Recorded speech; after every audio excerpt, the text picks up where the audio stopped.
Hello guys, welcome to Pakistani real action. तो कैसे हैं आप सब? उम्मीद है आप सब बढ़िया होंगे। मेरा नाम है मुदस्सिर। मैं हूं बशर। सो गाइस, आज की वीडियो बहुत ज्यादा कमाल की होने लगी। वीडियो का जो टाइटल है वो है भारत का पहला ऐसा बॉम्बर जो आसमान से बरसाएगा आग की बारिश। कौन सा भारत के आज किसी बॉम्बर के बारे में हम जानने लगे हैं जो पहला बॉम्बर होने लगा है, जिस तरह अमेरिका का B-2 बॉम्बर है। तो देखते हैं किस तरह के बॉम्बर है। इंडिया के पास अभी तक कोई बॉम्बर इंडिया नहीं में है। मेरे ख्याल में बॉम्बर नहीं है। तो टेक्नोफीरिया के वीडियो का लिंक मिल जाए आप लोगों को डिस्क्रिप्शन में। काउंट करते हैं 3 2 1 एंड स्टार्ट। दोस्तों, हमारी वायुसेना को दुनिया की चौथी सबसे ताकतवर वायुसेना माना जाता है।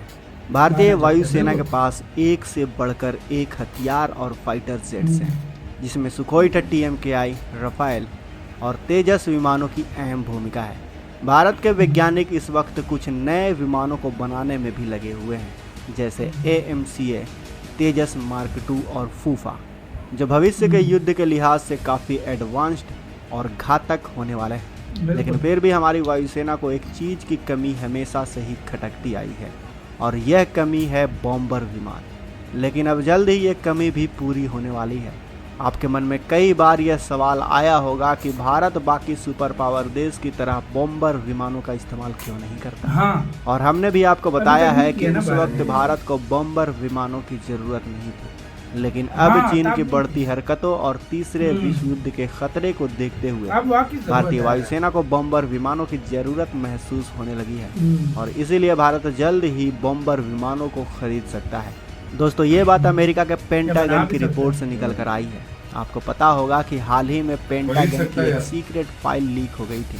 उसके बाद से ही अमेरिका ने धीरे धीरे भारत की सीक्रेट हथियारों और उनकी ज़रूरतों पर खुलासा करना शुरू कर दिया है। हाल ही में उसने बताया है कि भारतीय वायुसेना बॉम्बर विमानों को खरीदना चाहती है, जिसके लिए उसने अपने एक बॉम्बर को भी कंपटीशन में उतार दिया है। भारत की नज़र में पहले से ही रूस के बॉम्बर विमान पर है। रूस का TU-160 बॉम्बर और अमेरिका का B-1B लैंसर के बीच आपको जल्द ही एक कंपटीशन देखने को मिल सकता है। लेकिन दोस्तों, आज हम इस वीडियो में इन दोनों विमान के बीच में कंपटीशन कराएंगे, और हम जानेंगे कि आखिर इन दोनों विमानों में से कौन सा विमान, कौन सा बॉम्बर सबसे घातक और एडवांस है। जिसके बाद आप कमेंट बॉक्स में अपनी राय बताएं कि भारत को कौन सा विमान, कौन सा बॉम्बर खरीदना चाहिए, कौन सा भारतीय सेना के लिए बॉम्बर बेस्ट होगा। वीडियो के अंत तक बने रहें दोस्तों। शुरुआत करते हैं अमेरिका के B-1B लैंसर से। दोस्तों, आपने एयर शो इंडिया 2023 में B-1B लैंसर की झलक तो देखी ही होगी, जिसमें यह भारत के तेजस विमानों के साथ उड़ान भर रहा था।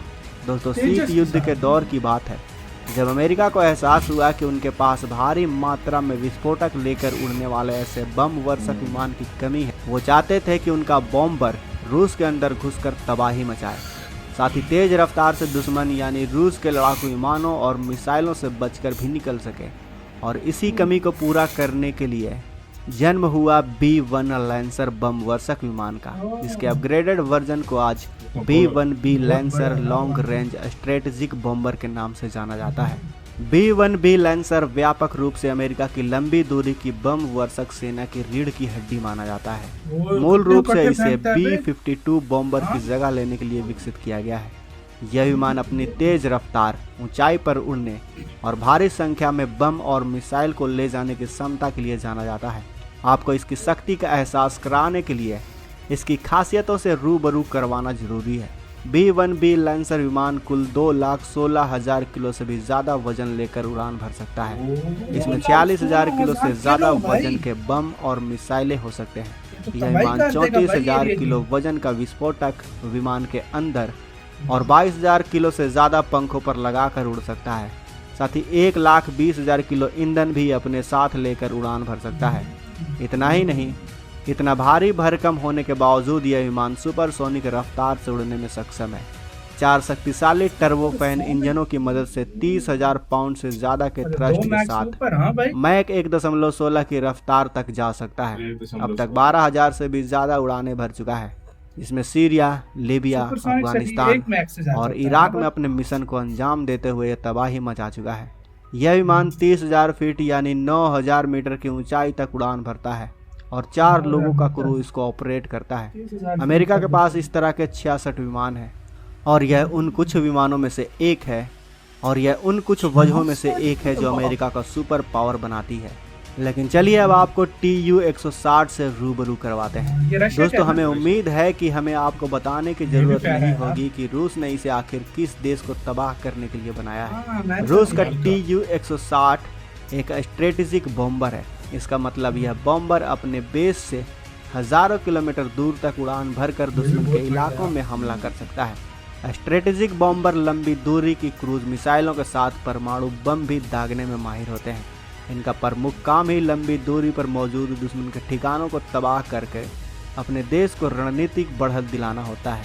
इस काम को करने के लिए इन्हें अमूमन एरियल रिफ्यूलिंग की भी ज़रूरत नहीं पड़ती है।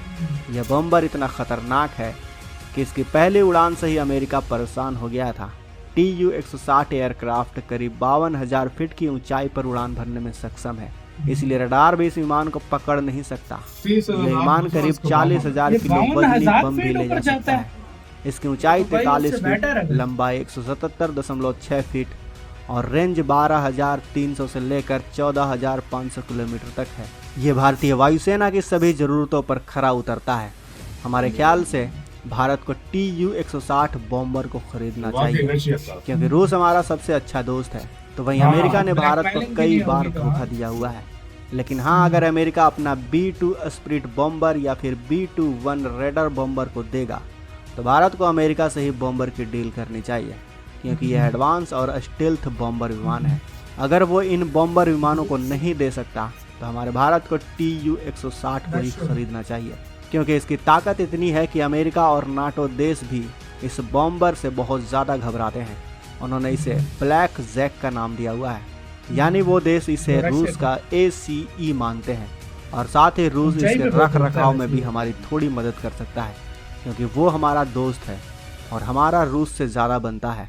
जबकि अमेरिका सिर्फ पैसों का भूखा कभी है। blackmail भी वो नहीं कर सिर्फ सकता। हमारे दुश्मन देश पाकिस्तान के विमानों में अपग्रेडेशन जैसी चीज़ों में फ्री में मदद करता है। साथ ही आपको ये भी याद होगा कि हाल ही में अमेरिका ने भारत को अपनी न्यूक्लियर सबमरीन तकनीक देने के बजाय ऑस्ट्रेलिया को दिया है। ऐसे में दोस्तों, आपके हिसाब से भारत को किसका बॉम्बर खरीदना चाहिए? इसी से तो यार ऐसी बात है तो यार रशिया का लेना चाहिए हमारे रशिया का मैंने पहले ही बोल दिया था। एक तो जब बहुत मैंने ऊंचाई बोला में ना, उड़ता है कि रडार भी नहीं पकड़ सकता। अरे यार अगर वो हाँ। थोड़ी असल में पता क्या बात है, हम्म। असल में इस टाइम ठीक है, अच्छा दोस्त है, इंडिया का सब कुछ है, अमेरिका भरोसे लायक नहीं। भरोसा नहीं है बिल्कुल। वो हर किसी का अच्छा दोस्त है, वो भरोसे लायक नहीं है। और जो सबसे अच्छा दोस्त अगर मैं कहता हूँ इस टाइम वो रशिया। वो रशिया है, और हर तरह की सहूलत दे सकता रशिया है। कभी ब्लैकमेल नहीं करेगा। रशिया Blackmail भारत नहीं को करता। टेक्नोलॉजी तक दे देगा हाँ। एज कम्पेयर टू वो पहले कितने नखरे करेगा अमेरिका वेपन देने हाँ। में।